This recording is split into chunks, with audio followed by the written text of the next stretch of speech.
De lo particular a universal es el lema que ha guiado desde el inicio del itinerario artístico del escultor Martín Chirino. Lema que ha servido para dar base a la constitución de esta fundación que lleva su nombre, concebida no solo como una plataforma, una ventana especial en la que observar toda su obra, sino que también es concebida como un espacio de debate intelectual, humanidades, una plataforma de promoción, divulgación, contextualización del valioso legado cultural insular, del que su máximo exponente es Martín Chirino. Y qué mejor forma de inaugurar estas conferencias que de la mano de uno de sus mejores expertos y conocedores de la obra, el profesor Francisco Jarauta. Buenas tardes. Te agradezco la predisposición y el cariño con el que nos has tratado, la invitación.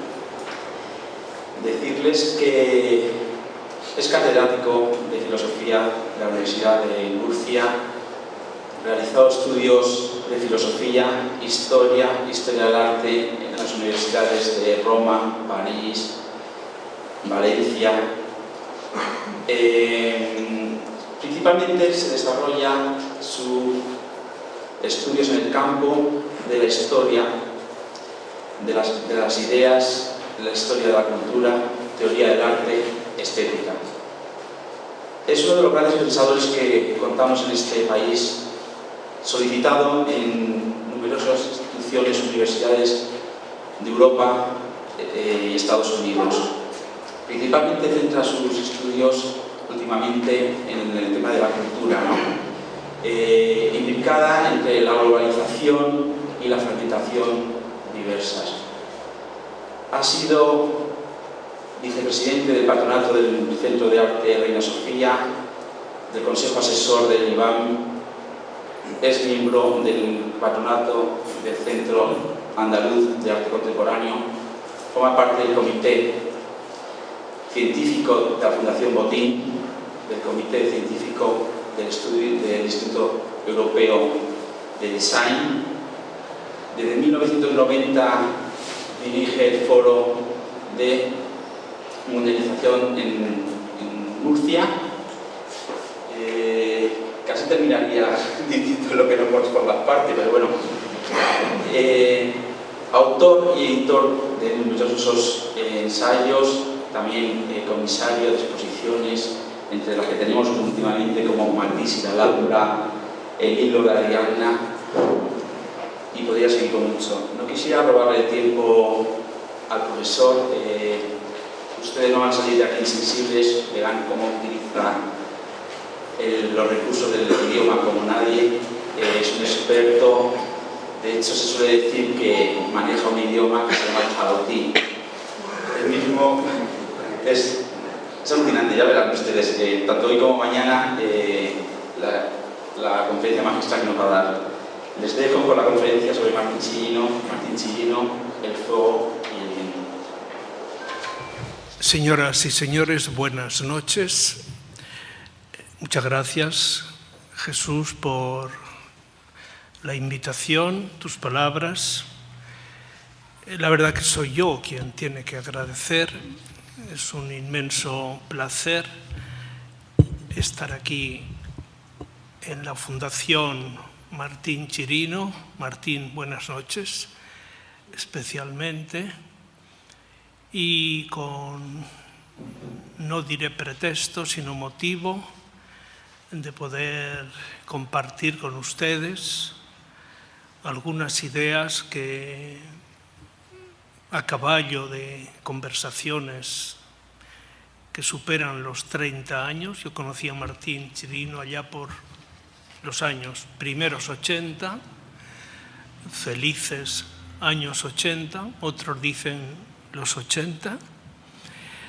No sabemos todavía hacer un balance objetivo o justo, pero desde siempre he tenido la gran fortuna de compartir esa amistad.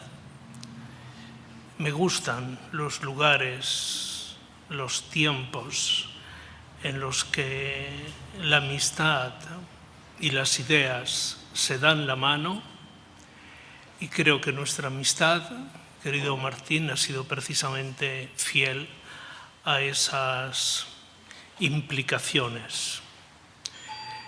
Me auguro que los programas de la Fundación, con su nueva sede, sean para esta ciudad que también quiero tanto, Las Palmas,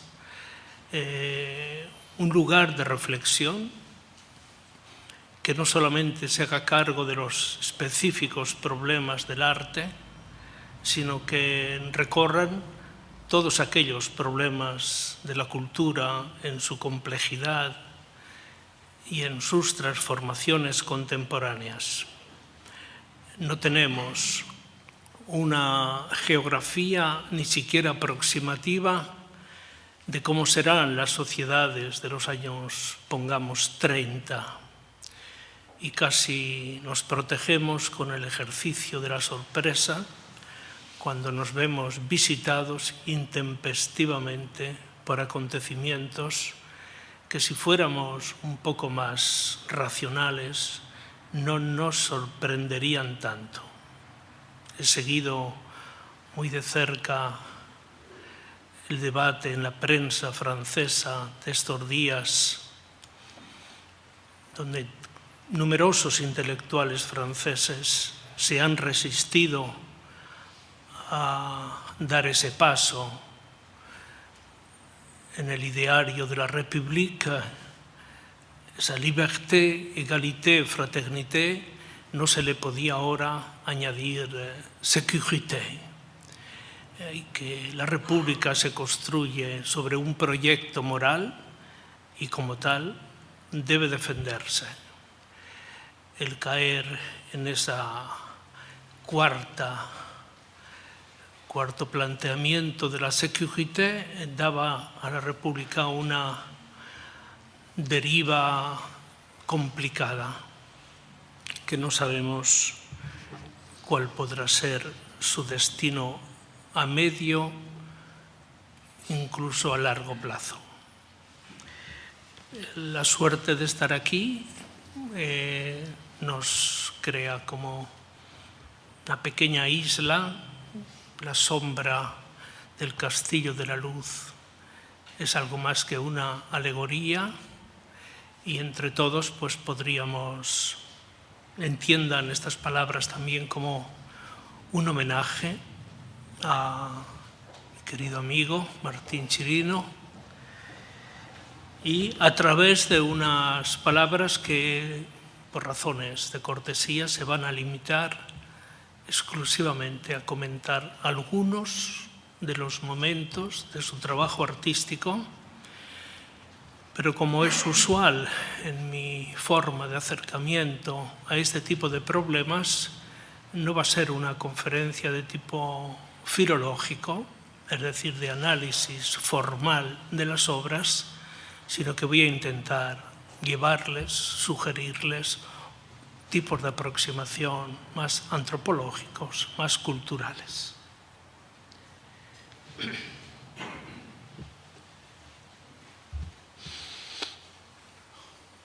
Comienzo con este apunte biográfico.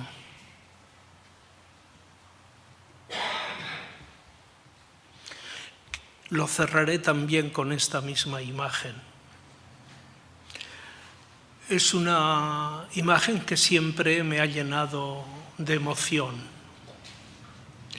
Las playas de Tinoco, Martín, descifrando, mirando esa espiral, laberinto, que por supuesto él mismo ha trazado sobre la arena. No hubo un Telémaco que le antecedió para dejar dibujados, como sabemos en la Odisea, aquella suerte de figuras geométricas que en el viejo pitagorismo eran la imagen del mundo.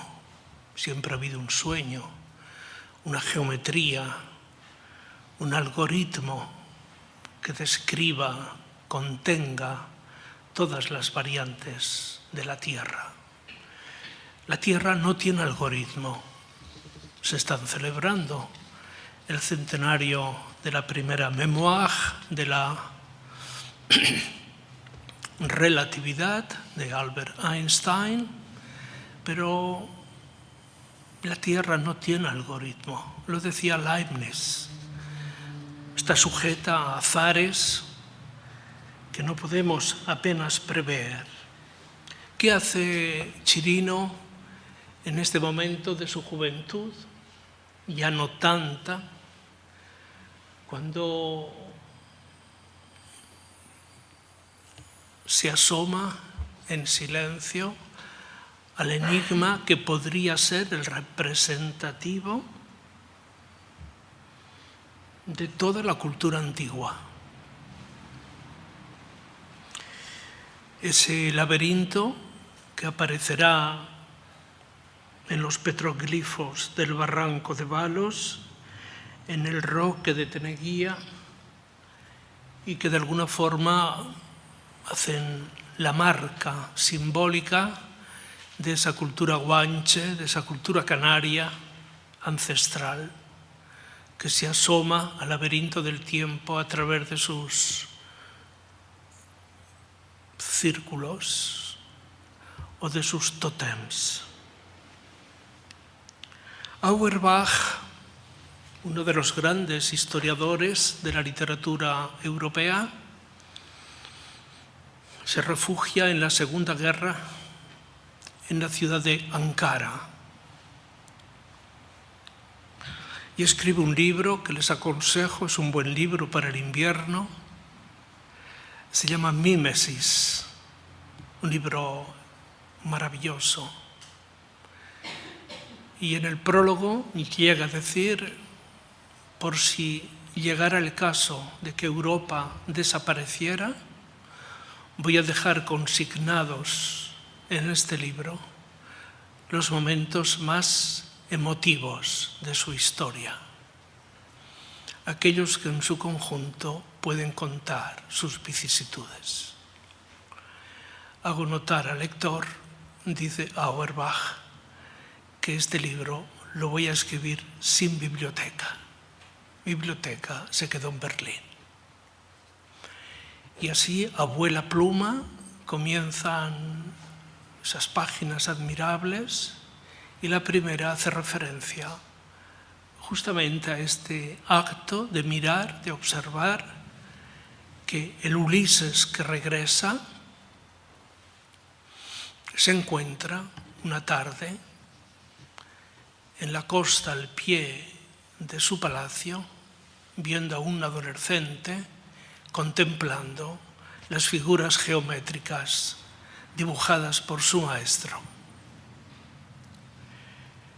En un momento descubre que es su hijo y la tentación de la devoción paterna para abrazarlo se paraliza precisamente porque todavía su confianza era muy frágil y no podía asumir ese encuentro. Quien lo descubre es justamente toda la literatura, dice Auerbach, es precisamente un intento por descifrar las líneas de sombra de la vida y de la experiencia. Si fuéramos grandilocuentes, diríamos también de la historia. Para descifrar esto, el hombre ha ido creando sus rituales, ha construido sus mitos y a veces ha erigido sus tótems.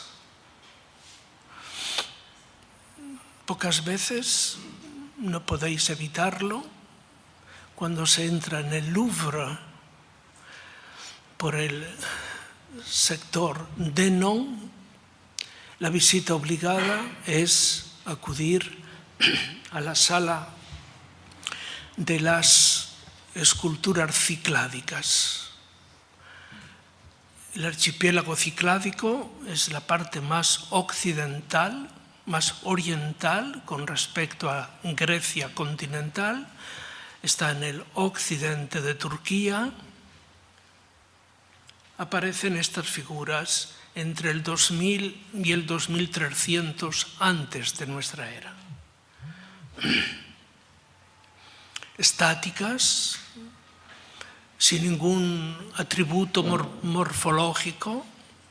Muy interesante considerar la unidad de la pieza escultórica, pero ya hay atisbos, las manos cruzadas sobre el pecho, un vientre abultado, la verticalidad sugerida de este icono, tótem, que va a representar. En el arte primitivo, estas piezas escultóricas crean la mediación entre lo que sería el cielo y la tierra. No necesitan tener otro formato, son simplemente así. ¿Por qué la escultura? Esta sería una pregunta no gratuita. ¿Por qué la escultura? ¿Por qué esos momentos impresionantes? Acaba de abrirse de nuevo el Museo Rodin, después de haber estado cerrado 7 largos años, 480 piezas, la nueva colección. Estuve en París la semana pasada. Ese nivel de gestualidad, de modificación, ni los esclavos de Miguel Ángel, ni las grandes esculturas de Rodin tienen que ver con estas cicládicas que os estoy presentando. Son calcáreas, han resistido 3 milenios y se instalan en su silencio más profundo. No tienen ojos. Es importantísimo este detalle. No tienen ojos, ni se sesga como aviso su lugar. Está realmente ausente. Es como si mirase hacia su interior. Cada vez que regreso y contemplo, os he traído solo estas 2 piezas, me doy cuenta de que toda la escultura está entre el gran laberinto que os presentaba al principio y que Chirino observaba, y estas esculturas. Crece con el tiempo la dimensión religiosa, que en este caso se debe interpretar como dimensión mágica, es pensamiento mágico. Y el mundo primitivo está construido sobre las variantes de este pensamiento mágico. Se le concede el atributo de ser no solamente principio de conocimiento, sino principio de salvación. En las culturas primitivas africanas contemporáneas encontramos todavía las variantes de este tipo. Sin embargo, nosotros no viajamos desde tan lejos. Podríamos viajar de aquí, que hay amigos arquitectos, siempre es un placer volverles a encontrar.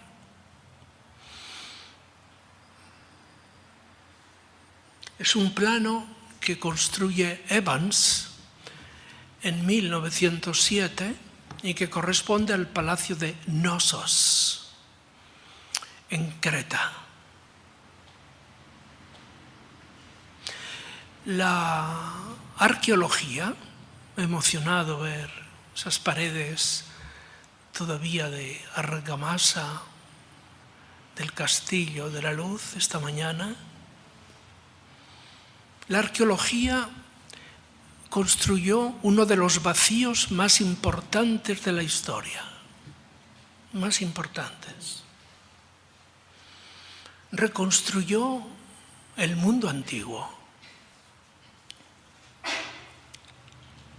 Singham descubre Troya, Jaspers descubre Nínive y Evans descubre Knossos. Yo vivo la mitad del año en Berlín y ahora se ha cerrado el Pérgamon. Si queréis verlo tendréis que esperar 5 años. Se va a remodelar. Y con motivo de su cierre se ha publicado un cuaderno maravilloso con notas de viaje y correspondencia de los principales arqueólogos alemanes. Solo os voy a dar un detalle para que consideréis de qué forma eran de verdad caprichosos. Un arqueólogo alemán, Smith-Rottluff, escribe a un colega británico y le dice literalmente: tengo para ti 2 soldados asirios que cuando los veas te volverás loco. 2 soldados asirios que cuando lo veas te volverás loco. Pero, siempre hay un pero, a cambio quisiera la 8ª metopa del frontón norte del Partenón. La 8ª metopa. ¡Qué atrevimiento! El capricho del arqueólogo británico. Obviamente los 2 soldados asirios, la mirada siria siempre abierta, el arco, un entonado de amarillos, verdes y azules portentosos, debido precisamente a los grandes hornos asirios. Pero a cambio quisiera una metopa, a ser posible la 8ª del frontón norte. No hubo intercambio. Los soldados asirios siguen en el Pérgamon. La 8ª metopa está en el British Museum. Los asirólogos son gente muy especial. Perdonad que os cuente mis últimas visitas. Así como los grandes arqueólogos clásicos tienen los asirólogos se consideran especiales. Se consideran especiales. Han excavado Roma. Han dicho Grecia, por favor. Y un amigo mío, 87 años, este es un pequeño homenaje que le quiero hacer a él, después de 37 años de trabajo, publica el libro, no un libro, perdonen, el libro sobre el palacio de Asurbanipal en Nínive.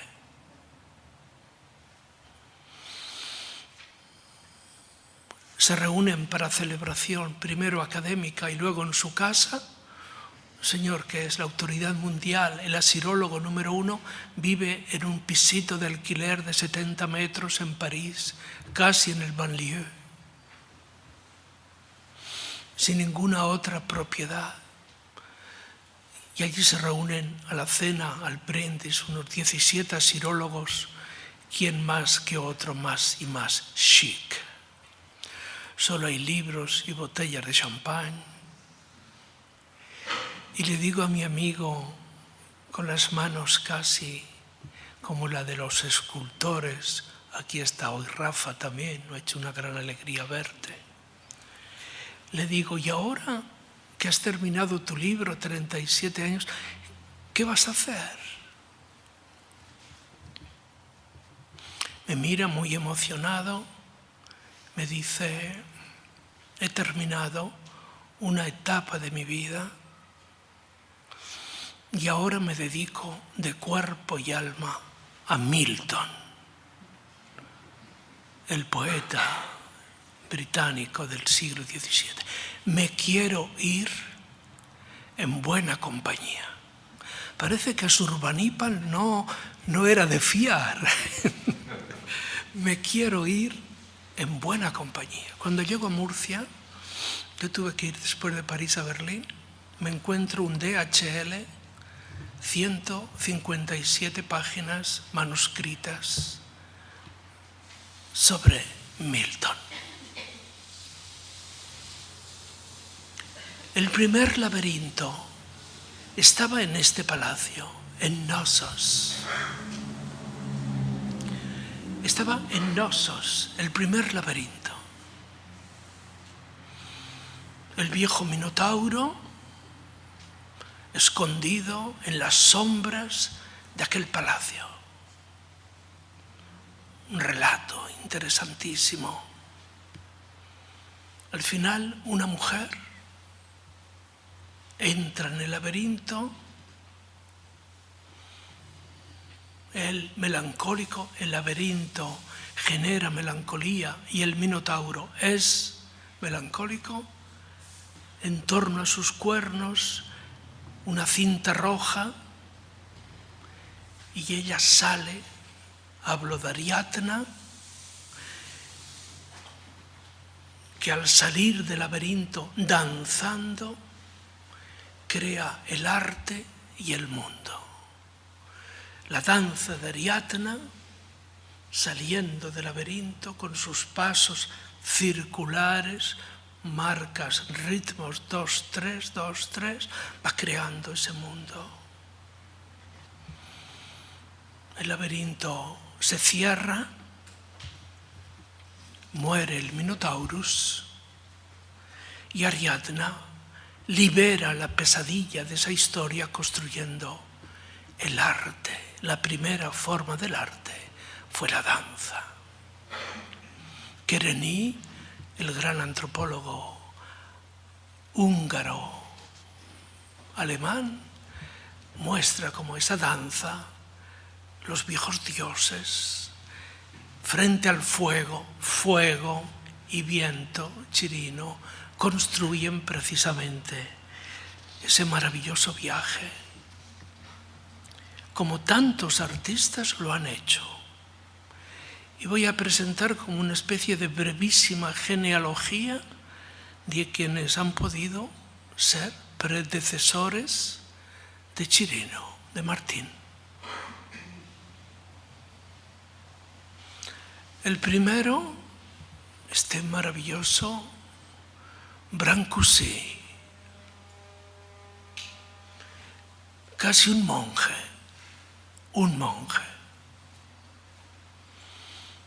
Unas veces nos sumamos a la danza, otras nos sumamos a la soledad, al silencio, a la contemplación. Una figura que se ha visto reproducida, esta imagen la he tomado del Museo de Bucarest, y detrás lo que ya va a aparecer como lo que se llamará como columna infinita, que vendría a decir como el arte nunca es la medida definitiva de las cosas, como tampoco lo es la ciencia. Este sueño, que fue un sueño renacentista, que retomó el viejo mito clásico griego, anthropos, panton, metron, el hombre, medida de todas las cosas, a lo largo de la historia moderna se va abandonando y el hombre ya no es la medida de las cosas. Pero la que en la mitología moderna sigue teniendo la fuerza de aspirar a serlo es el arte. Y aquí el monje Brancusi, que nos contempla como si fuese un oriental, esas siluetas de las tres piezas que significan fundamentalmente la necesidad de ascensión, de subida, que va a dar lugar precisamente a una serie de variaciones, como este fragmento también del Museo de Bucarest, que está siluetado solamente sobre 5 unidades, pero que puede daros la sugerencia de caminar ad infinitum. La columna se proyectará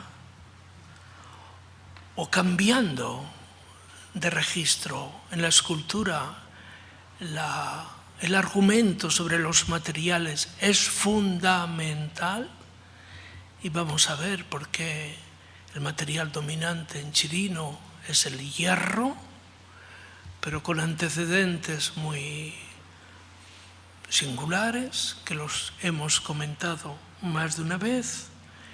Él, que es un rumano que vive en París, pero que no puede alejar su recuerdo, su memoria de los oros de la cultura ortodoxa. Ese maravilloso texto, cuando se toma Constantinopla en 1452 por el sultán Mehmed II Fatih, Bizancio se mete en la cultura eslava. Hay que tener en cuenta que los grandes patriarcados después de Constantinopla fueron los patriarcados eslavos, Minsk y luego Moscú, y ese oro bizantino hace que comience a aparecer una réplica singularísima. Hay un momento de ruptura en Brancusi entre lo que serían las estelas de madera verticales y estos elementos sometidos a procesos de abstracción creciente y que van a aparecer en algunas de las piezas. Sería muy interesante de quien ha hecho la gran navegación del hierro, como Martín se refugia sin ser eslavo en esos dorados que dentro de la exposición ocupan un espacio de excepcional interés.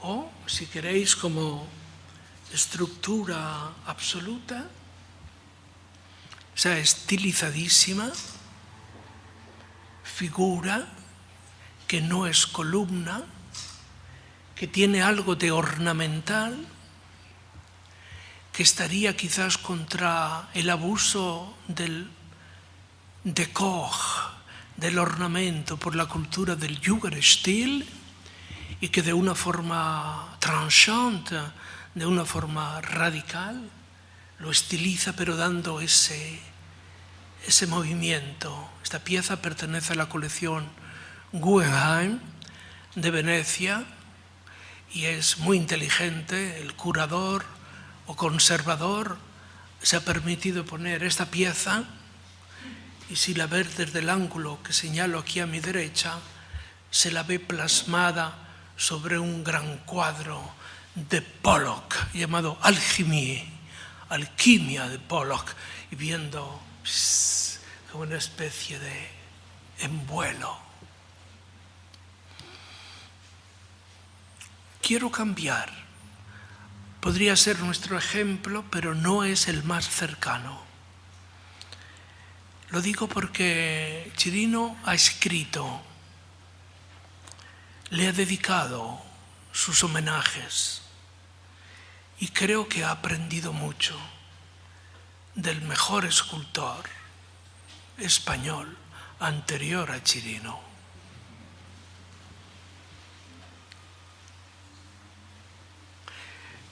Se llama, como sabéis, Julio González.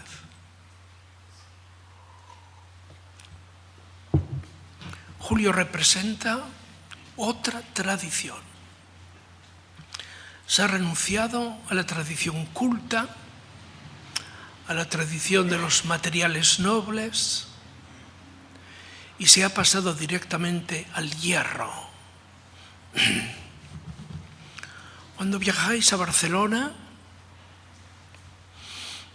un día se trazó no podría llamarse de otra forma, una diagonal que separa dos mundos de la ciudad. A la altura de la arteria principal, Paseo de Gracia, hacia el sur, el famoso plan Cerdà, el plan del Example, y hacia arriba Gracia,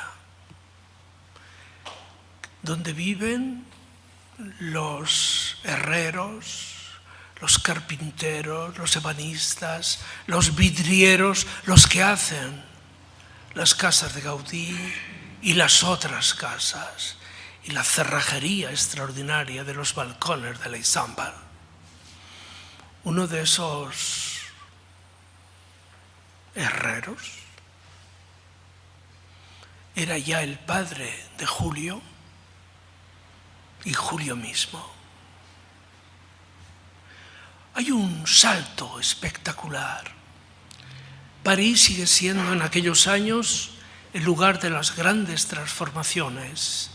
Mañana, con motivo del cuadro de Demoiselle d'Avignon, insistiré en estos aspectos de la cultura parisina. Pero mirad en esta foto de Julio, delante de su escultura La Femme au Miroir, pieza que pertenece al IBAM. Tenemos la suerte de tener la mejor colección de piezas de Julio, cuando otros museos bien desearían poder tener parte al menos de esa colección, aunque he descubierto que coleccionistas suizos son propietarios de casi una cincuentena de obras, y Tomás Llorens, yo le he invitado a que haga la exposición de los Julio González en las colecciones suizas, en la Kunsthaus de Zúrich. Aparecerá allí como ¿qué revolución ha ocurrido? ¿Qué cambio ha ocurrido? Estas preguntas no son banales. Es una transformación que se produce en el concepto mismo de escultura. Lo que se cambia es el concepto. Pensamos con conceptos. El alemán tiene esa palabra perfecta de Begriff, begriffen, begreifen. Es lo que hace el águila con su presa. Begriff, que quiere decir, el Begriff tiene la esencia de la cosa. Julio está allí como en esa femme au miroir, esa mujer al espejo, con una estructura casi musical de composición. Y no duda, estamos en esos formidables años 30, en una pieza que llega a su máxima expresión, Danses a la Marguerite del año 37, que utilicé como símbolo, como afiche para una exposición sobre escultura contemporánea que hice en Moscú hace unos años. Si observáis, asistimos a una opción radical de descorporalización de la escultura. Es una bailarina, se llama Marguerite. Un solo punto sobre el plinto. No hay extensión corporal, no hay morfología, unas líneas de hierro, apenas soldaduras. Se mantienen y todavía podéis ver los terminados, la Marguerite arriba, los juegos, la cabeza.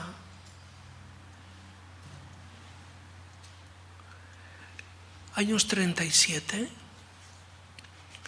cuando la transformación cultural de Europa se precipita en base a los acontecimientos políticos después del febrero del 33, con el incendio del Reichstag, Cuando aparece cuidado, la escultura responde,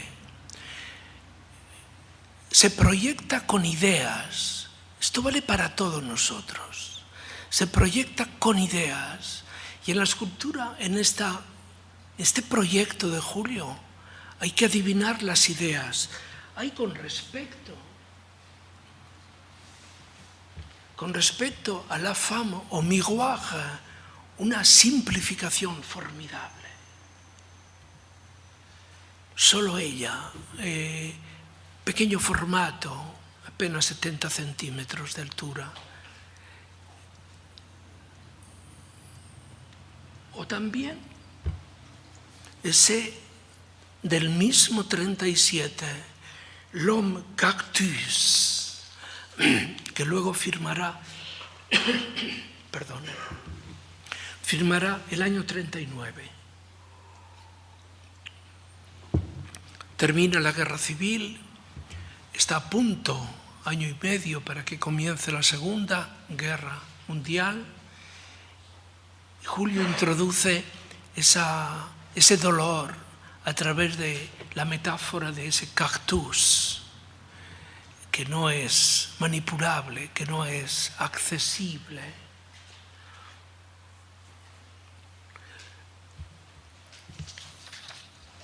Martín citaba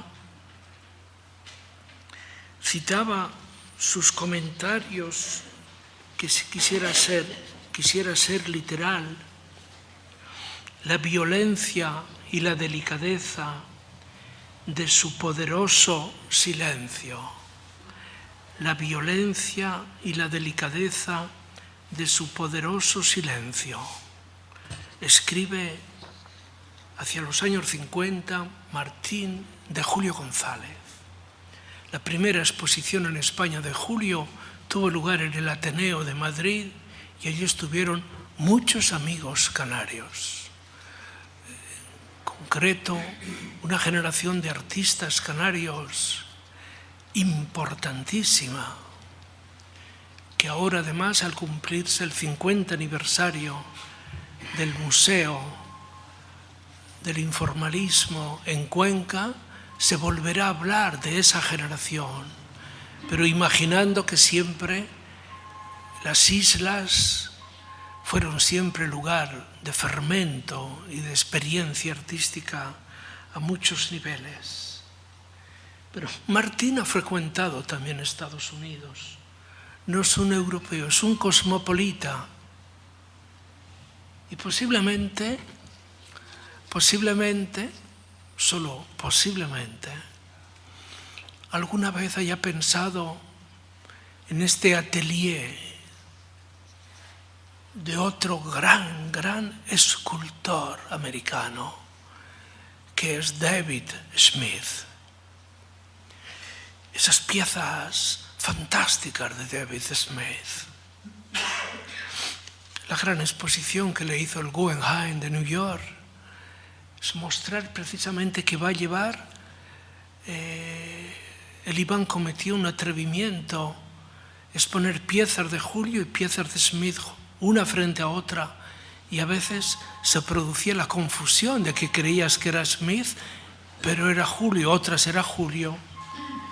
Aquí tenemos ¿Qué ocurre dentro de este atelier?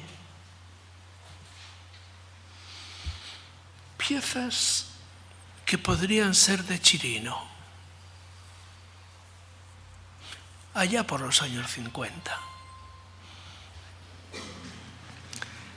Esa simplificación del proceso que hemos visto va ahora acercándose ya a formas autónomas de escultura, y que en este caso es una pieza que, digamos, complementará la educación artística de Martín. Posiblemente la primera espiral, el primer laberinto de Tinoco, era la síntesis que mentalmente, conceptualmente, recogía la historia de la arquitectura y de la escultura a lo largo de los siglos. Estamos llegando a una simplificación todavía mayor. También hablo de David Smith. Esta pieza que me fascina, que pertenece al MoMA y que es una pieza admirable. Los materiales, ese anclaje sobre ese pedestal, la vertical que siempre se ha mantenido, una pieza solitaria, sin secuencia, tiene algo de experimental.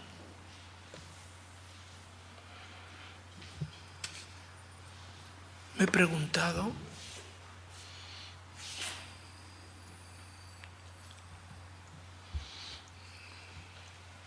me encanta esta foto de Martí.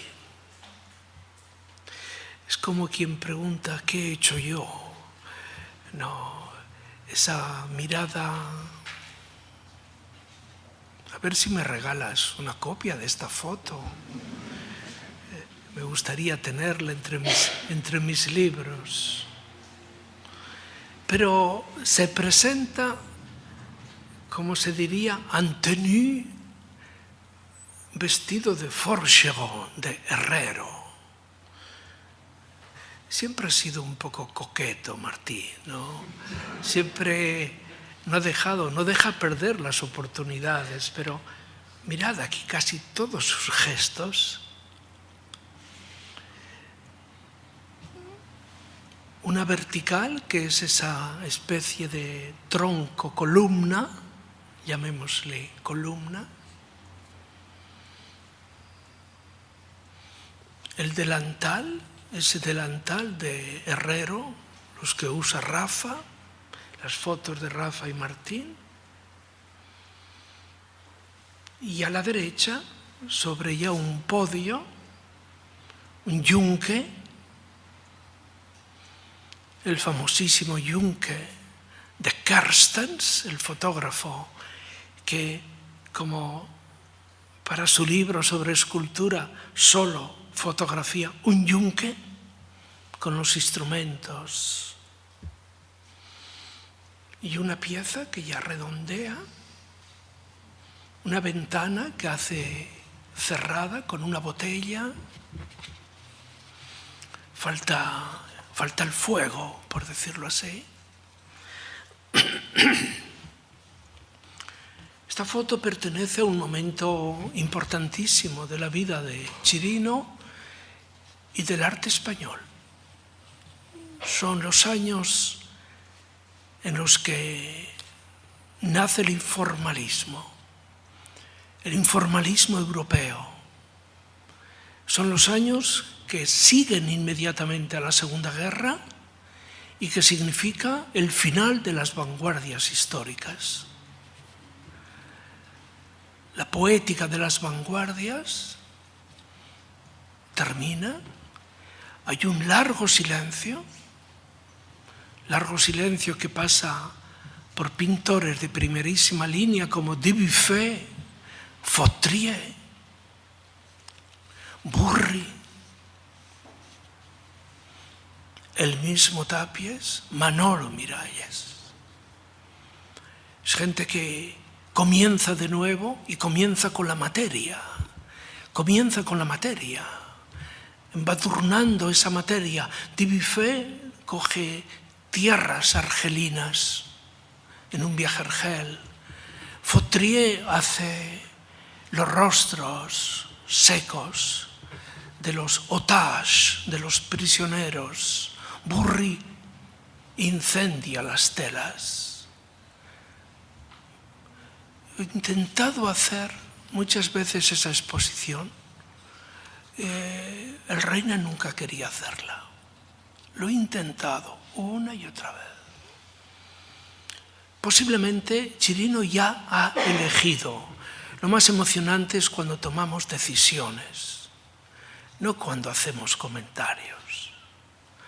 Lo emocionante es cuando tomamos decisiones. Y posiblemente en esa mirada ya está tomada una decisión. Llamo decisión a esto.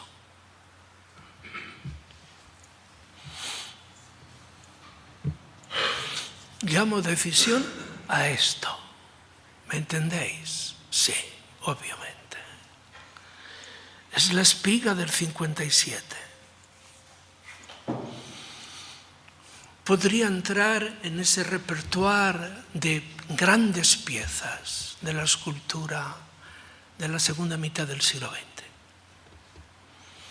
Si comenzáramos a hacer alguna vez esa exposición, entre las primeras yo elegiría esta.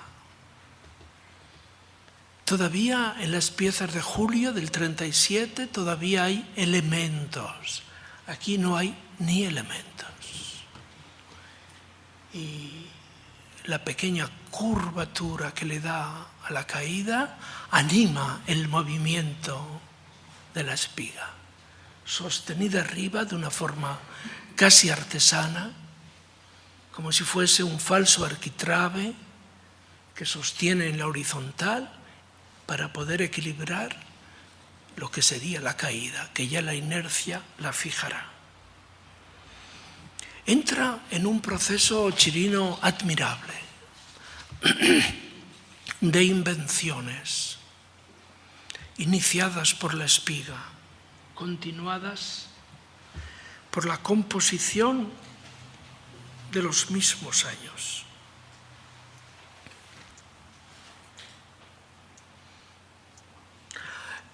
Hay un cambio de poética. Las piezas a las que estamos tan acostumbrados a ver, los vientos, los afrocanes, las raíces, a las que obviamente acudiré, pero no nos pueden permitir que olvidemos una antesala en la que piezas como espiga, composición, señalan ya lo que podría ser, junto a la pieza maravillosa, la herramienta poética e inútil, que aquí tenemos la suerte de ver la pieza de gran escala, que además está, felicito a Jesús porque es un montaje excepcionalmente feliz. Creo que el espacio donde está dicha pieza, herramienta poética, entre el 56 y el 57. Han pasado solo 3 años. Y estos 3 años muestran ya las posibilidades de un discurso que va a caminar en una dirección determinada. Quisiera hacer un pequeño intervalo para sugeriros. Es un trabajo que recorre del 56 al 60. Este homenaje a Julio González, que está en el IBAM. Hay un momento en el que a partir de los años 60 la obra de Martín se hace más compleja, se complica, por decirlo así. Yo me he imaginado mucho, ¿por qué no, este camino, por qué no duró más tiempo? Se hubiera situado en un momento en un binario europeo de escultura absolutamente novedoso. Pero en Martín hay una inflexión. Esa inflexión parte de aquí, busca dar a la escultura un movimiento, elabora materiales más densos y busca crear piezas que, por ejemplo, esta inaugura precisamente este proceso. A estas series las llama Martín raíces. Cuando vemos el resto de su obra nos tranquilizamos. y podemos decir que aquí ya están como anunciadas algunos elementos nuevos. Podéis situar aquí a vuestra derecha el doble círculo, elementos añadidos que le dan como movimiento, pero un movimiento que es propio de aquellos materiales que podemos llamar orgánicos, no mecánicos. De ahí que el término raíces, hay posiblemente un regreso a los elementos de la tierra. Hay páginas hermosísimas del gran filósofo y antropólogo Mircea Eliade sobre el concepto de raíz, como la mineralización de la raíz transforma esas formas que se hacen autocirculares y se transforman en su propio viaje. El mejor intérprete de este tema podría ser el antropólogo que antes os citaba, Descartes, Guérini. Recurrirá a estos elementos. No hay ningún escultor que aborde con propiedad específica este tipo de proyectos. Estamos en años muy importantes en la escultura española. El año 56, Oteiza ya recibía la medalla de la Bienal de Sao Paulo. Es un hombre bizarro, dificilísimo. Está construyendo una reflexión hacia el interior de esas geometrías vaciados. Eduardo Chillida camina en otras direcciones. Todavía no ha llegado el momento de los grandes proyectos de fundición, pero se mueve en los extremos, digamos, de una geografía que es la hispana, procesos escultóricos de un grandísimo interés. O algo que se podría llamar novedoso, también esa raíz sobre plinto que abandona la tierra y que en este contexto la fotografía le da además una dimensión que anunciaría ya otro tipo de obra más cercana a los aeróbagos y a los dispositivos aéreos que él va a construir. Martín se permite una pausa. Siempre hemos hablado de una coherencia ético-política. Y ese paréntesis lo llena esta cabeza de inquisidor que con elementos muy metonímicos hacen alusión al bozal, a la clausura, a la violencia. Recuerdo cómo esta pieza, en el Museo de Arte Moderno de Moscú, que llevé esta pieza de Martín, produjo reacciones como estaban lejos, pero cercanos los años del estalinismo. Muy curioso en estos últimos viajes a Rusia, cómo la generación que tiene entre 30 y 40 años está ansiosa por conocer hasta los detalles de cómo se vivía ya en los últimos años de Stalin. Y lo que antes era tabú, ahora comienza a ser ya literatura oficial, que podemos leer también nosotros, traducida. Aparece una nueva serie centrada en una de las piezas que más admiro y que termina siendo un auténtico tótem. Este viento del año 68. Observad ahora un poco, acudiendo a un argumento propio del pensamiento mágico, como la espiral sobre la arena, que recordaba al viejo laberinto de Knossos, descubierto por Evans el año 7, un viento la alza y con una competencia técnica excelente va a generar ese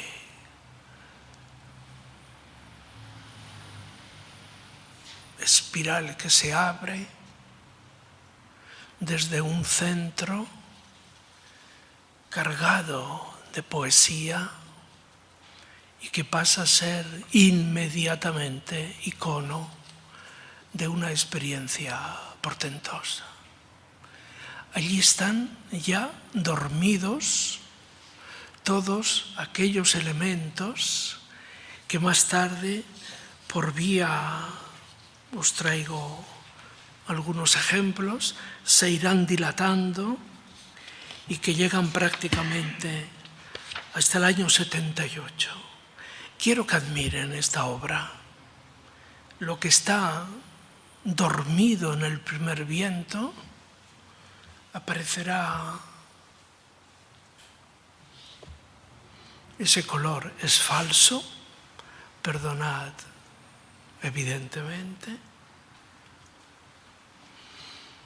Esos descentrados. Ha entrado en escena el viento. Primero entró el fuego. Ahora entra el viento.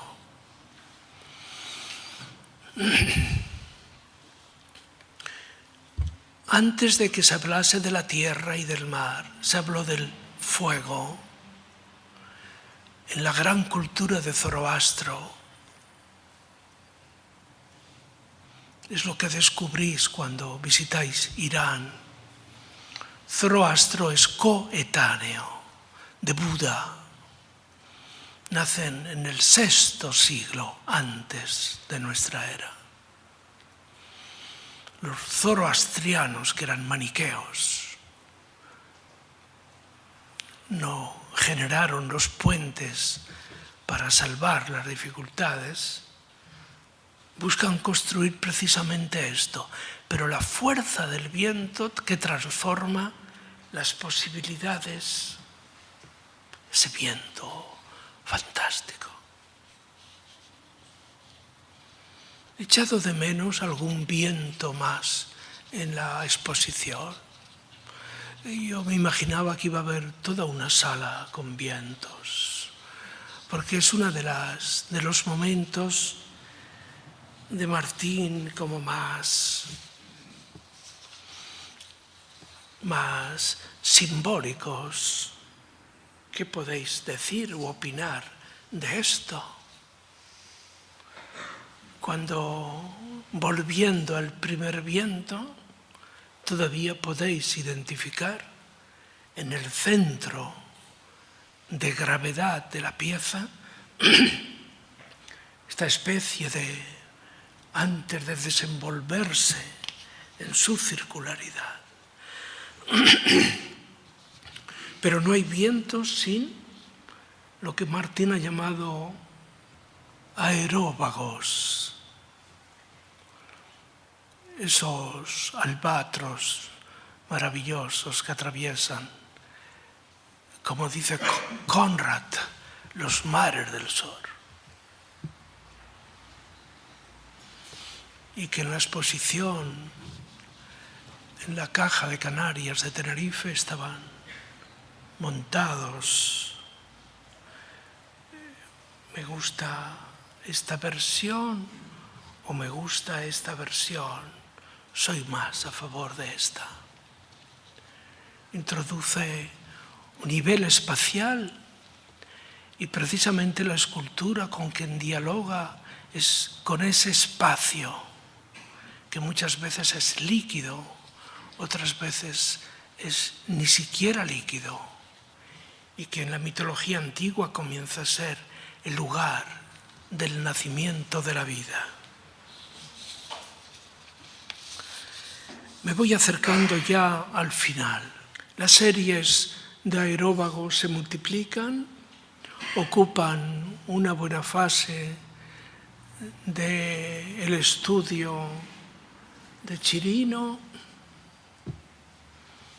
y de pronto, allá por el 76, por primera vez, este trabajo impresionante de máscaras, afrocanes y cabezas. La escultura termina siendo precisamente mediadora en los elementos, como los totemes son mediadoras en esos procesos. Sobre la máscara, titulado mi conferencia de mañana, Detrás de las máscaras de las señoritas de Aviñón, de Les Demoiselles de Aviñón, y la reflexión sobre las máscaras considero hacerla mañana más oportunamente. Pero ¿quién no se queda como atrapado por el juego de las máscaras? Esa suplencia, esa sustitución del rostro de la identidad por el rostro de la máscara, el desdoblamiento de la máscara. Normalmente, los pueblos africanos, pero podría hablar de los New Hebrides, las grandes máscaras alasquianas, todas terminan por generar un doble de lo que sería la figura que la identidad protege. A lo mejor es más complicado el tema. Es más complicado el tema. Muchas tribus africanas prefieren hacerse esas, llamaremos, líneas de identidad, sabiendo que nada es más frágil que la identidad. Los chinos lo saben. Hay un relato chino maravilloso. Muere en una aldea china el patriarca, largos años, lo velan y aquella noche un chavalín de la familia observa que el rostro del abuelo muerto brilla con una luz especial y avisa y dice: pasa algo, tiene como un resplandor. Se miran inquietos, alguien se acerca más y dice: no es su rostro, es una máscara.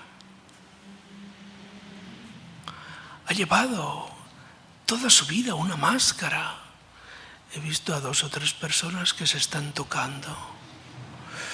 Es normal.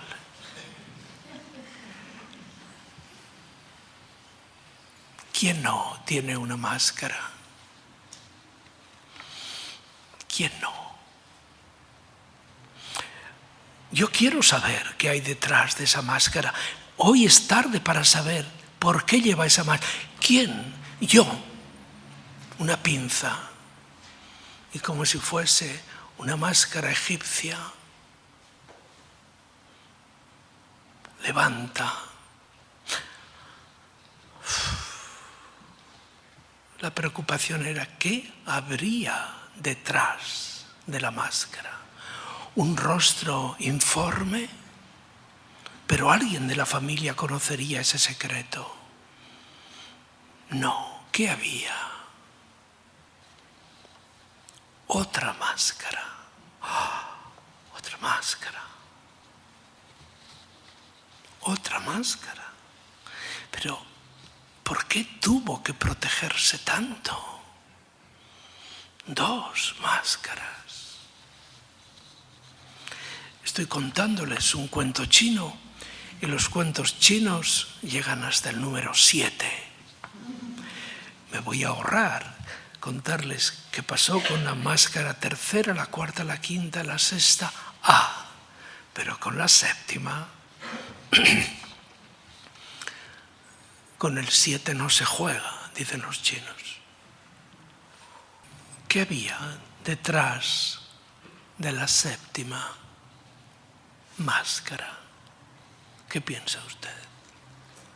No, es imposible la octava. Detrás de la séptima no había nada. No había nada, no había rostro, no había comisuras, no había nariz, no había boca, no había... Todo era máscara. Una máscara que vamos construyendo con el tiempo, con la edad, con nuestra propia historia vital, nuestras decepciones y nuestras euforias.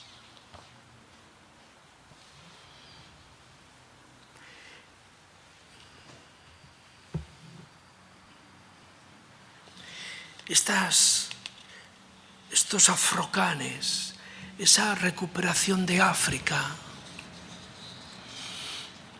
Recuerdo con tanta emoción aquellas reuniones de amistad y de trabajo convocadas por Martín. Yo tuve el privilegio de ser invitado desde el inicio a aquella comisión de amigos para pensar el Centro Atlántico de Arte Moderno antes de que Oiza hiciera balcones. ¿Te acuerdas? Y siempre África estaba cerca. Esa mirada sobre África conllevaba precisamente el reconocimiento de ese inmenso territorio de arte y de ritual, como dice Michel Leiris.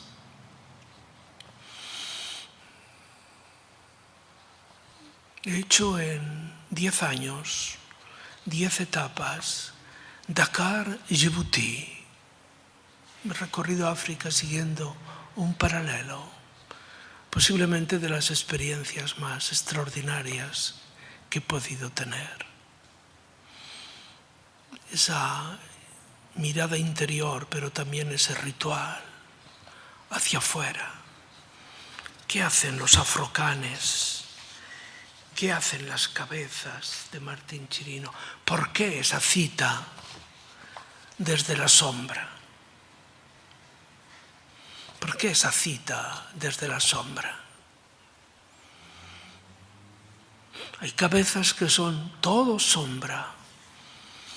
Tendrían que hacerse en basaltos oscuros, como los basaltos de La Gomera, de hierro, que tanto maravillan.